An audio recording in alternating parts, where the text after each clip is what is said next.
अस्सलाम वालेकुम वरहमतुल्लाहि वबरकातुहू। सोचिए, एक ऐसी शख्सियत जिसका जिक्र कुरान में तो है लेकिन नाम के बगैर। एक ऐसा इल्म जो किताबों से नहीं बल्कि सीधा अल्लाह की तरफ से अता होता है।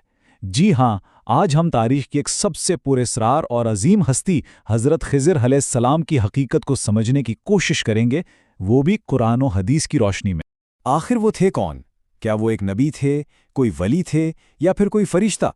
और फिर वो एक सवाल जो सदियों से जहनों में गर्दिश करता है, क्या वो आज भी हमारे दरमियान इस दुनिया में मौजूद हैं? आइए आज मिलकर इन गहरे राजों से पर्दा उठाने की कोशिश करते हैं। तो इस सफ़र में हमारा मंसूबा क्या है? सबसे पहले हम उनका तारुफ जानेंगे, फिर इस बड़े सवाल को देखेंगे कि वो नबी थे, वली या फरिश्ता।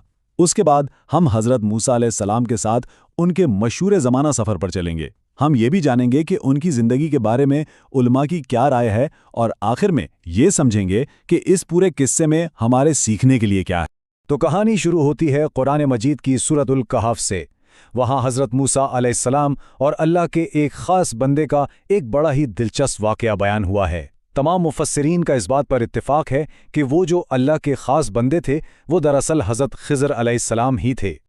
चलिए अब आते हैं इस बुनियादी सवाल की तरफ जिसने हमेशा से मुफक्किरों को सोचने पर मजबूर किया है। उनकी असल हैसियत क्या थी? क्या वो नबी थे, वली थे या फिर कोई फरिश्ता? आइए ज़रा गहराई में उतरकर दलाइल की रोशनी में हकीकत को तलाश करते हैं।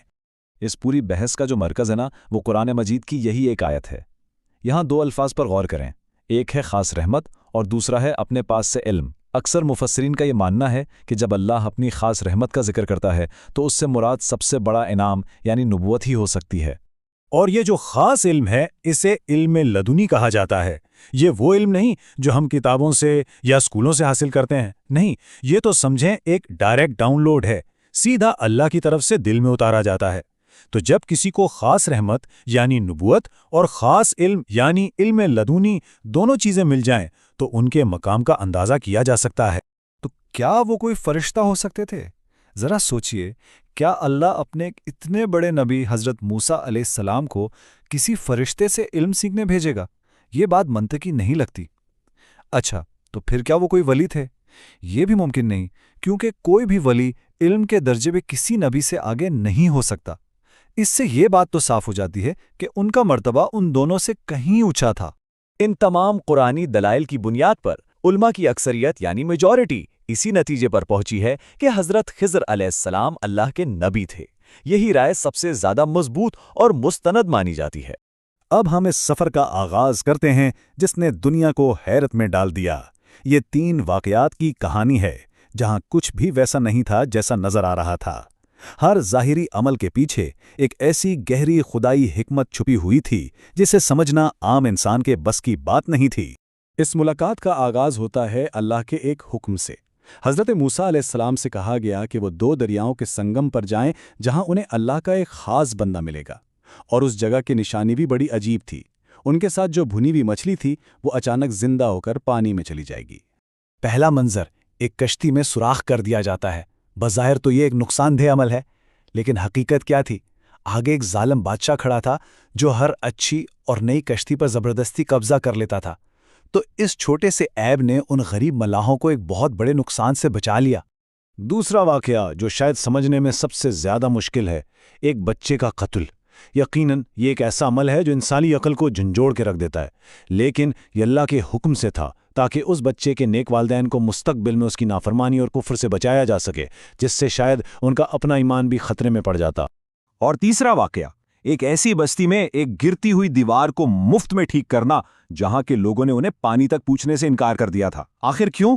क्योंकि इस दीवार के नीचे 2 यतीम बच्चों का खजाना छुपा हुआ था और ये बेलौस काम इस अमानत की हिफाजत के लिए किया गया था। अब हम इस दूसरे बड़े सवाल की तरफ आते हैं जो आज भी बहुत पूछा जाता है, क्या हज़रत खिज़र अलैहिस्सलाम जिंदा हैं? ये वो बहस है जहां उलमा की आरा आपस में मुख्तलिफ हैं। एक तरफ जमहूर उलमा, सूफिया किराम और बहुत सी तारीख़ी रिवायात हैं जो ये मानती हैं कि वो जिंदा हैं। दूसरी तरफ कुछ उलमा कुरान की उमूमी आयात की बुनियाद पर ये मानते हैं कि वो वफ़ात पा चुके हैं। यहाँ सबसे अहम बात यह है कि कुरान और हदीस में इस पर कोई हतमी फ़ैसला मौजूद नहीं है, इसलिए ये हमारे ईमान का कोई बुनियादी हिस्सा नहीं है। अक्सर उनकी ज़िंदगी का जिक्र آب حیات یعنی آب حیات کے ساتھ جڑا ہوتا ہے۔ یہ جاننا بہت ضروری ہے کہ آب حیات کا تصور نہ تو قرآن مجید میں ہے اور نہ ہی کسی مستند حدیث میں۔ یہ کہانیاں زیادہ تر اسرائیلی روایات سے آئی ہیں، اس لیے انہیں اسلامی عقیدے کی بنیاد بنانا بالکل درست نہیں۔ لیکن یہ کہانی صرف ماضی کا ایک قصہ نہیں ہے، اس میں ہماری آج کی زندگیوں کے لیے گہری حکمت اور رہنمائی چھپی ہے۔ آئیے دیکھتے ہیں کہ ہم حضرت خضر علیہ السلام کے اس سفر سے کیا کچھ سیکھ سکتے ہیں۔ حضرت خضر علیہ السلام کی شخصیت صبر، حکمت اور اللہ کے منصوبے پر مکمل یقین کی ایک شاندار مثال ہے۔ ان کا ہر ایک عمل اس بات کی گواہی دیتا ہے کہ وہ اللہ کی رضا پر کس قدر راضی تھے۔ یہ قصہ ہمیں سکھاتا ہے کہ سچا علم عاجزی اور انکساری کے بغیر حاصل نہیں ہو سکتا۔ یہ ہمیں یاد دلاتا ہے کہ اللہ کی حکمت ہماری چھوٹی سی سمجھ سے بہت بہت بلند ہے۔ یہ ہمیں تسلی دیتا ہے کہ کبھی کبھی ظاہری نقصان کے پردے میں ہی سب سے بڑی بھلائی چھپی ہوتی ہے، اور یہ کہ ہر وہ چیز جو ہمیں بری لگے ضروری نہیں کہ وہ واقعی ہمارے لیے بری ہو۔